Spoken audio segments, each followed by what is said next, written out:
Santé.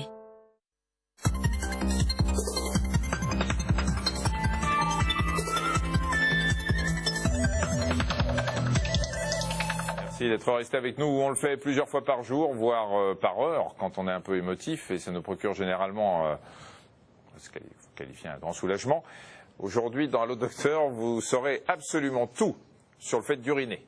Et plus précisément, sur les informations médicales apportées par l'urine. Et vous allez voir, il y en a. Oui, selon l'OMS, l'Organisation mondiale de la santé, un individu adulte produit entre 1,2 et 1,5 litres d'urine par jour. Et ça se répartit sur 5 à 7 visites aux toilettes par 24 heures. Faut-il surveiller les changements d'aspect de son urine? Quelles pathologies les analyses permettent-elles de déceler? Comment traiter les pathologies urinaires? Nos deux spécialistes vont vous répondre après un peu d'explications en images, évidemment.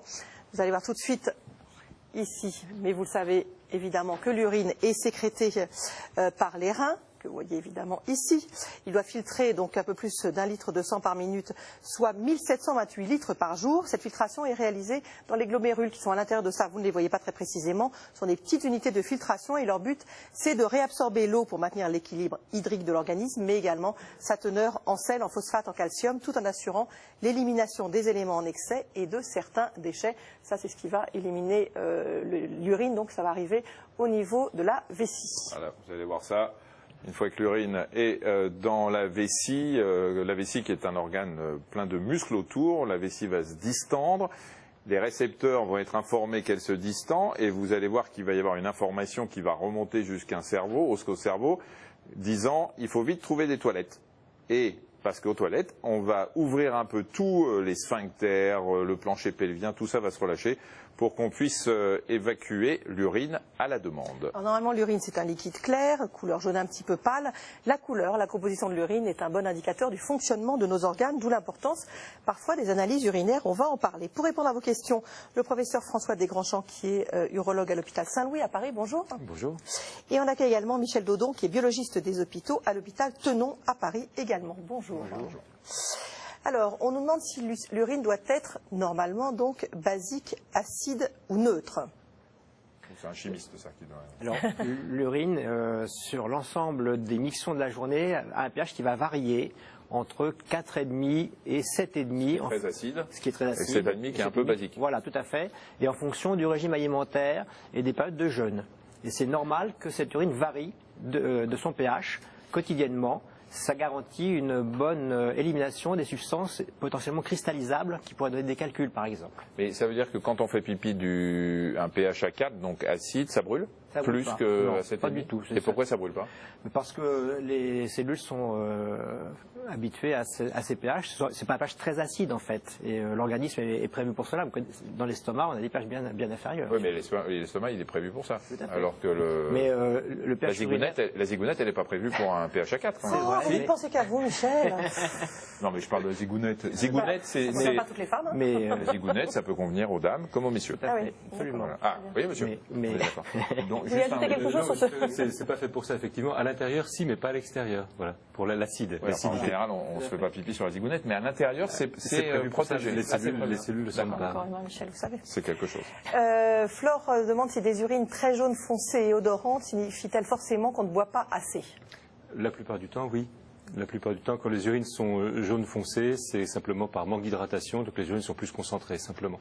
Quant à l'odeur, ça dépend quelle odeur c'est. Si c'est une mauvaise odeur, la cause la plus fréquente ce sont les infections.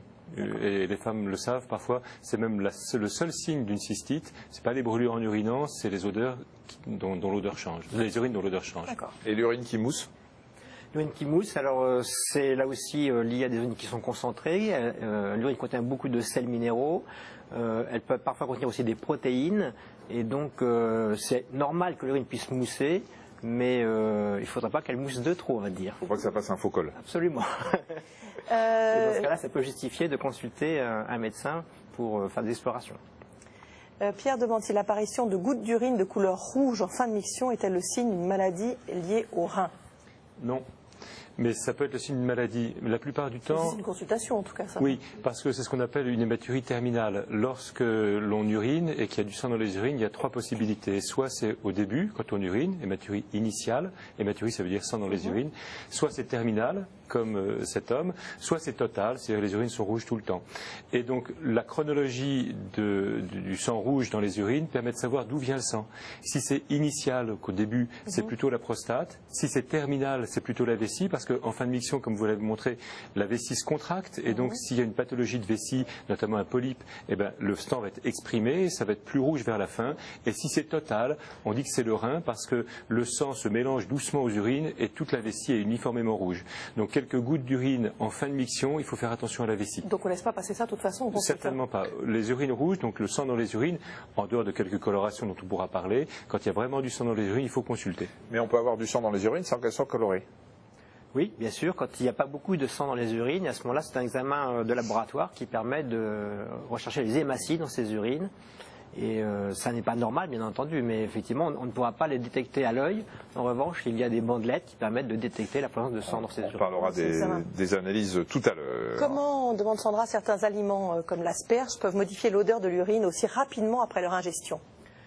C'est lié à la composition de ces aliments, dont certains produits sont éliminés par le rein et qui ont une forte odeur, et donc c'est ça qui va... Elle demande pourquoi si vite? Si vite, c'est quand même quelques heures après les avoir consommés. Non. Ça peut, il y a des substances qui sont absorbées très très tôt dans le. C'est impressionnant parce que c'est un vrai test. On voit. Non, mais ce qui est incroyable, c'est que vous mangez une asperge. Dans le quart d'heure qui suit, l'urine peut sortir, alors qu'il a fallu que ça passe par le tube digestif, que ce soit digéré, absorbé, passé dans le sang, du sang transformé en urine, en un quart d'heure, c'est réglé. Ouais, mais il paraît que l'odeur forte des urines après les asperges n'est pas universelle. Il y a des gens qui peuvent manger des asperges sans aucune odeur d'urine après. Ça, c'est d'autres métabolismes, d'autres secrets du métabolisme. Vous êtes bien sexologue, François Descamps? De temps en temps. Parce que Emma voudrait savoir si les pratiques urologiques en couple sont-elles risquées sanitairement quand elles sont assumées moralement? Donc on va vous passer l'aspect moral éventuellement. Attendez, des pratiques urologiques en couple. Voilà. C'est-à-dire qu'on se fait pipi dessus. On se fait pipi dessus. Ah, d'accord. Est-ce que c'est risqué sanitairement? Non, il n'y a aucun risque. Aucun risque. Et de même les draps un peu. Oui, aucun risque sanitaire. Et même Et si on a une infection? Les infections urinaires ne sont pas sexuellement transmissibles. C'est pas les mêmes germes.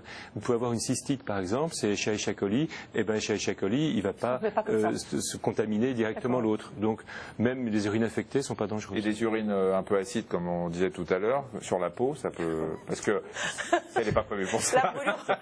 La brûlure au 3e degré. Vraiment, ça fait des rougeurs. Je sais pas. Aïe. Bon, je crois qu'on va parler d'histoire, Michel. Oui, allez-y. D'accord. Vous savez, l'urine est un outil diagnostique, mais pas seulement. Pendant des siècles, elle a été utilisée pour soigner des maladies pas toujours à bon escient.